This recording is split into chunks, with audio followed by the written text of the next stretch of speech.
Hey everyone, welcome to Broadband Deployment News. The city of Cleveland is going to be targeting $20 million from ARPA to help with a nonprofit there that wants to set up fixed wireless service for $18 a month. Be right back with the details.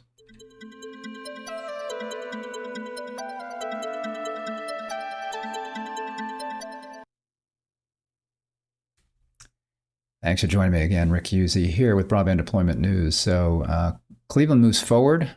$20 million plan to expand broadband. This was in cleveland.com. I've linked to this story and a couple of other things, or one other thing in the description there that I'll show you. So after months of hesitation, the city of Cleveland is moving forward with Mayor Justin Bibb's $20 million plan to expand broadband throughout the city. And you might be thinking, do we need to expand broadband throughout Cleveland? I'm sure there's several providers there. There are a couple of providers there. So this is really more aimed at affordability and competition as we look through this. So the revised plan would still allocate $20 million of ARPA funding, that's the American Rescue Plan Act, to local nonprofit DigitalC for expanding affordable broadband throughout the city. But city council members skeptical that the largely untested nonprofit can deliver on its promises built in some safeguards on Thursday, namely, funds will be withheld from DigitalC until it shows it's able to meet some of its goals. So there's some milestones in here that this company is going to need to meet. City Council shelved the DigitalC plan when it was considered earlier this year, citing concerns that DigitalC has never proven itself at scale. However, DigitalC won a competitive selection process in which other brand name companies like AT&T, Spectrum, and T-Mobile also submitted proposals, according to city documents. And AT&T and Spectrum are incumbents in this area. AT&T, as I looked around the FCC map, looks like they've pretty much got DSL. Spectrum has pretty fast cable modem service in the area. T-Mobile, I'm sure, could do their fixed wireless thing. DigitalC's technology hooks into existing networks to provide wireless broadband internet. So I'm assuming that means they would hook into one of the existing providers there, or maybe some city infrastructure. Maybe they've got some fiber backbone running through there. So the group has promised upload and download speeds of at least 100 meg per second. So I guess they're talking about 100 meg symmetrical at least at $18 per month for all Cleveland homes. Now, when I looked at the DigitalC website and you look at what they offer, it says 50 megabits per second. It didn't say upload or download. It just said 50 meg per second. So maybe this is something specific that they're putting in that will be on this funded network. For comparison, Netflix recommends having an internet connection of at least 15 meg to stream in the highest quality available. So that would be 15 meg available of whatever, I would think, of whatever connection you've got. It's still unclear whether DigitalC will be able to succeed at scale. The nonprofit, which has been around since 2015, has around 2,000 customers as of June, but says it needs to grow that to 25,000 in the next 4 years to be sustainable. So that to me is a red flag right there. So they've got 2,000 customers, been in business since 2015, and they're going to have to get that to 25,000 with a product that, while it's very competitively priced, is in an area that is already well served by at least one provider in most locations.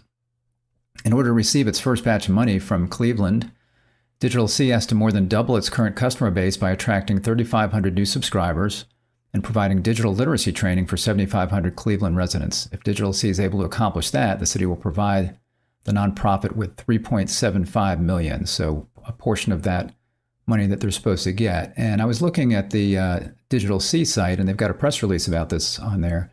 So what they said here is, in May, Cleveland Mayor Justin Bibb's administration selected DigitalC as the vendor to deploy this transformative network in response to a competitive request for proposal, or an RFP process. The RFP requirements include connecting 23,500 households and reaching 50,000 individuals through digital skills training within 4 years. Ultimately, our community will benefit from expanded choices and an option that not only prioritizes people, but also seamlessly balances affordability without compromising quality. So that to me is saying that they have to pass, so to speak, or have to be able to reach 23,500 homes with their technology. So if they put in fixed wireless, they don't have to sign up with that many people. They just have to reach that many people. But then they do also have to be able to, it says reaching 50,000 individuals through digital skills training within 4 years. I don't know if it means that they actually have to train them or if they have to make it available to them. That's a pretty big number. I'm not sure specifically what that's saying there. But if you read here, I think what DigitalC is saying here is that they have to actually get 25,000 customers in the next 4 years to be profitable or non-profitable, I suppose, to cover their costs. So that is a big nut. To reaching that many people is much easier than actually serving that many people, actually signing them up, even at $18 a month. In order to receive its first batch of money from Cleveland, I mentioned that. Okay. Each year of the 4-year agreement will require DigitalC to continue growing its customer base and provide digital literacy to ever more residents. Casey said, if it hits its annual targets, Cleveland will deliver more money. And as we saw, it was a lot of people that they have to digitally train there. DigitalC would not get the extra money if it exceeds its goals, or would not get extra money if it exceeds its goals, and will not get partial funds if it fails to reach those goals, Casey said. So, yeah, I don't know. I mean, I'm assuming they're going to dole this out, like it said in that press release, that they're going to get, what was it, 3.7 million or something like that when they reach a certain milestone. I'm assuming they get to keep that as they deploy that. But I guess what he's saying here is there's not an incentive for them to get more money if they exceed their goals. And I'm assuming if a payment like that first year, if they don't reach their milestone, they're not going to get a partial payment of those millions of dollars, that 3 million dollars. So they've got to hit that milestone to get the payment. During recent expansion into Glenville, in which 600 homes were eligible for DigitalC, more than 10% of those homes opted to subscribe. So that's, was that 60 people? While that's still below the 14% adoption rate needed for success under the city's proposal, it's better than the company has been doing in the past. That's scary. Other areas such as Phoenix Village in the central neighborhood, the adoption rate was as high as 35%, Edmund said. Well, I looked that up. Phoenix Village is a low rent public housing unit. So they might have better luck there with a low cost product, especially if there's not internet there. So aside from the potential money from Cleveland, DigitalC says it has secured $20 million from the Jack, Joseph, and Morton Mandel Foundation and the David and Inez Myers Foundation, and $3 million from the federal government, which will fund the infrastructure needed for DigitalC to scale up. So it sounds like they'll be able to use some of that money maybe to get started, and then as they hit these milestones, they'll be able to get this money from Cleveland, from Ohio. I guess it's coming from the state of Ohio if it's ARPA funding. So that will help. So I wanted to look at this on the FCC map. So I went ahead and changed the settings so that we're looking at wired connections only, 25 by 3 or better. So you can see, I'll go and close this for now. You can see right now it is very well covered. There's some red dots in here that to me, when I see them scattered about like this, means that they are not really broadband serviceable locations, or for some reason, whoever the incumbent provider is here did not mark it as an area that they serve, because there's no reason that these areas, all being so close to these served locations, would not have service. And you can see that like these, here's a church here. So that's these are businesses. I saw another church. Here's another church right here. So, when I click on that, it says it's not served. You've got AT&T again. You see AT&T here at 10 by 1 copper. So they've got DSL service. Of course, you've got satellite service here as well. But if I go right next door, then I've got Charter at 1 gig by 35.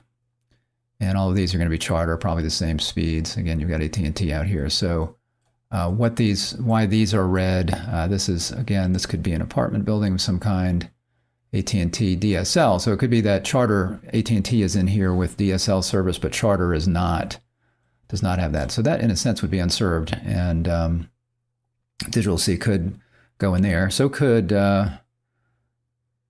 somebody like Charter. They could, without rewiring the building, they could use something like G.hn, where they could bring the coax up to the curb and then use G.hn service to deliver gigabit services over whatever wiring is in that building, whether that's phone wiring, or if there's coax in there, they could just do that. But it's probably phone wiring. So they could actually use G.hn and provide gig service over that. I think AT&T could do that as well, but they'd have to get fiber or something to the building. At that point, they've got to get fast service to the building. Whereas Charter's right here next door, so they could do that actually. And as you look throughout Cleveland, so again, as I go here, everything looks pretty well served. If I go just about anywhere here, let's see if we have any areas that don't look. Let me back out here. that's, I'm not sure what that is there. Yeah, like an area like this. These lighter blue areas. Let's see what we got here. So as I come in here, this is going to be, well, lots of trees. And again, some bigger buildings that are showing not served. So if I click there, it's just got satellite showing a service. But again, not far from there. So again, I don't know if this is going to be Charter probably. Charter Communications, yep. Again, a gig by 35. And I did see some areas where I saw Cincinnati Bell. Well, here you got AT&T fiber. You got Charter and AT&T fiber in this area. So you got gig symmetrical, and again, the Charter service. These are all probably going to be this. That's interesting. No, we do still have, yeah, we still have fiber to the prem there. And same things all in these areas. So these areas are obviously well served. So with somebody, well, here you got AT&T at 5 gig. Again, this is a maximum available plan that they can get. So you've got AT&T up to 5 gig symmetrical in some of these areas. And I saw some areas with Cincinnati Bell that had some fixed wireless that was at a little faster speeds. I think I saw fiber from Cincinnati Bell, and I don't see anything DSL-wise from them. But you can see again here that the city looks pretty well served. So it's going to be, in my opinion, it will be difficult for this DigitalC company to get the number of subscribers that they're going to need to get a return on their investment at $18 a month. I think that's what they're shooting for. They said 25,000, and there are going to be some people that are going to go, wow, I can get 100 meg symmetrical for $18 a month. Maybe it's worth it. But it is wireless service, so it's hard to disconnect somebody. But if they look at that, if times are kind of hard, if they look at $18 a month and they're paying Charter or AT&T something like $80 a month, they might go, you know what, that's a big difference. So they might try it out. So here's the other risk, though, is you've got, I don't know what other plans AT&T and Charter are offering in this area, but they could come out with a 100 by 100 plan, or they might even do 150 by 150 or something like that. Charter could probably do that with the technology they have there. I think they could do. I'm trying to think if they could do symmetrical, even if they don't have DOCSIS 4.0, if it's a lower download speed, maybe not. But in any event, let's say AT&T's out there, they could certainly do a 100 by 100 symmetrical. Charter could do a 100 by 35 or something like that, and they could match that price. If people are saying, hey, we're going to leave your service, or I'm canceling, they come out and say, well, let's keep you on for a year. Here's the price.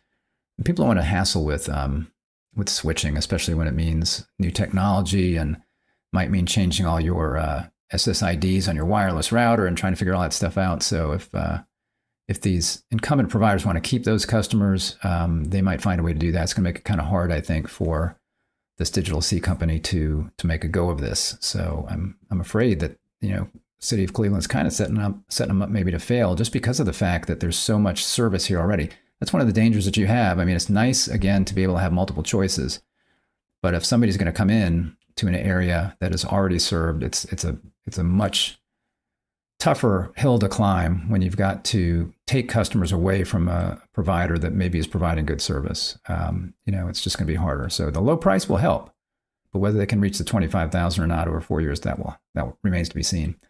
Thanks for joining me today. If this was interesting, if you give me a like on the video. If you haven't subscribed to our channel, click the subscribe button, click the little bell, and you will be notified when I'm live. Thanks a lot again, and I will see you next time. Bye-bye.